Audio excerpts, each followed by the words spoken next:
Now, Graff Jam, it's a graffiti and street art festival in Bishop Auckland next weekend.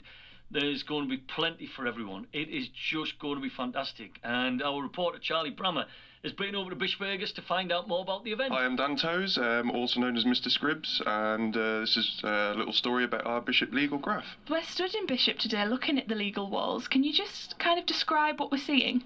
Yeah, basically we've been trusted with local businesses' walls to paint and let artists show their sort of creative side. We do it all off our own backs. We organise it all off our own backs as well, and just to brighten the downtrodden area of Bishop up, really. And so all of this artwork that we're seeing, it's on garages, walls, different textures, loads of bright colours. What are people's inspiration for this? Well, mostly a lot of the people that come and paint on the wall come from either a graffiti or an illustration background, so it's a little space where, you know, they could do their own thing, any style that's up to them, and just basically show off their artistic skills. And what artwork are we looking at the moment? Well, me and Dan range from everything from, comic-based to weird, strange cartoon characters, but we also, because we obviously do it as a business, we kind of very flexible with our artwork. We also have people such as Michael Clark. He's very sort of illustrative, fantasy sort of style. And then we have other people which are actual old school graffiti artists that have been doing it since the 80s that come down as well and paint. Friends as well, that not as necessarily painters or anything, but we just come down and have a laugh and, yeah, just to have a bit of fun really with it. So shall we walk through the artwork? Hi, I'm Dan Walls from Bishop Vegas Legal Graph. And Dan, as we are walking through this alleyway today, what are we looking at? Well, we set the walls up maybe about 3 years ago for anyone to come and kind of freely express themselves, whether you're an artist or whether you're just kind of starting out or a kid just wanting to have a go with the spray paint cans. We've generally got a big mix of different pieces here, from the illustrative stuff to the graffiti. We've kind of got this wall here, a great big shutter done by a lass called Jess Wellicky. She is an artist herself but just wanted to try out spray paint, so we gave her a few cans and let her have a go. And we're looking at 3 turquoise chickens with a kind of a mad pink background and yellow bubbles. It's absolutely wild. I like the fact it's a good mix of different styles and different people's personalities. People can come and like just freely express themselves. Well, within reason, obviously. We try and keep it tasteful. It's really interesting to see the different textures and how that affects the artwork. You know, this one's brickwork. It's weird with textures with spray paint. Generally, you work bigger, quicker, and with other mediums, like with you using a roller or you're using a paintbrush, the lines come through and it's a bit of a nightmare to get your details. With spray paint, it's so versatile, it just goes straight over it. So we kind of work with what we've been given. So if it's old brickwork or whether it's a fence or whether it's a corrugated piece of iron, it just all works together. This is a piece by Dan Toes, like a great big blue demon. It's kind of in the rat fink kind of style. It also reminds me of like a Japanese oni in a way, but like it's got more of like a new school effect to it with it being done with spray paint and like a mad cartoon sort of style. Yeah, it's a bit crazy, and this one here is a little bit crazy as well. It's kind of got all of it's a sort of animal alien monster with loads of its tongues out, I guess. Yeah, this is by our friend Michael Clark, also known as the Putrid Eye, and this is his character Oogly Boogly. It's in like a kind of a pin-up beach sort of style, but it's like this weird, I don't know, salad fingers kind of monster, and then a classic Clarky worm that everybody loves. You know, we're literally in an alleyway surrounded by brick, and then you walk down and you just see colour. By having the legal walls, what do you think that's done for Bishop Auckland? It's been really positive. A lot of people that we speak to absolutely love it. Like, they kind of come off the main street and go down this alley just to see what happens, because it's a constantly changing outdoor gallery that we curate.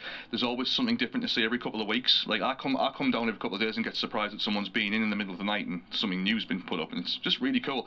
It's good to get the local people involved as well. There's been so many people that have been vocal and love the fact that the Stan Laurel's there, and they've kind of taken it out over and extending it, and people are really positive about it, surprisingly. Shall we continue on our stroll? Yeah. This one that we're looking at now, this is kind of what I think of as like a classic piece of graffiti, if that makes sense, that traditional style. What do you think about that? This one's done by a friend Nick, and he's been spraying since, I think, near enough when I was born. 50 odd years now he's been painting. He's kind of known around the northeast for his like classic sort of 80s style, his characters, super nice guy, super clean work.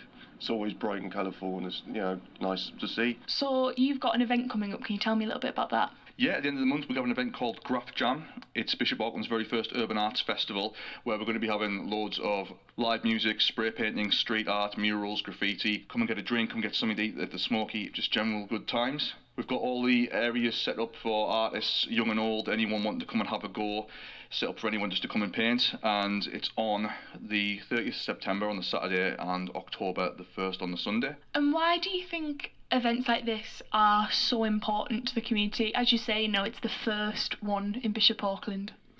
I think it's because what we do is so niche and so different. I think that graffiti still has this stigma of like dirty lunatics hanging around in alleys, and we do paint in an alleyway, but it's more about like being part of the community and showing people who we are and what we do, and it doesn't have to be anything that's like feared and have this stigma behind it. We're all just artists wanting to express ourselves, and also this area of town is really run down, and I think we are doing it a service by making it look a bit nicer, by having more people on the ground and having a social aspect to what we do. I think it's really important to all come together as a community and generally just show that we're all together in this. We've got a very DIY, grassroots culture kind of building, and I think it's just really fun and important to have this.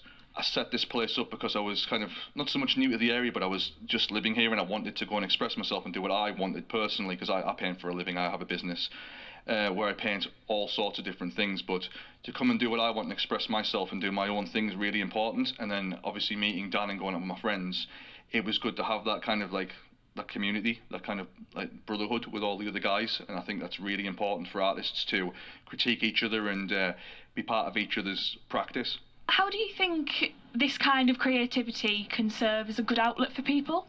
Well, I mean, a lot of people have 9-to-5 jobs. I think this area, especially if you're an artist, is really good. You get to paint on the outside in nice weather. People see it from the community, and it's always positive. Absolutely every single comment is always positive about how it's brightened up the place. I mean, I do it as a job, as a living, but it's nice to actually come out and do your own creative side of what you want to do, and I think it's brilliant. And so if somebody wanted to get involved, maybe they're not an artist, they've never done graffiti, never even touched a can of spray paint before, could anyone get involved? Who's it for?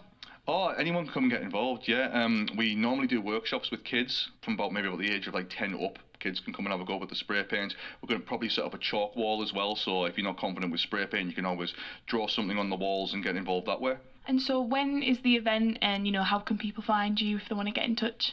Yeah, if you want to get in touch, our page is called Bish Vegas Legal Graff on Facebook, and you can also find the Smoky.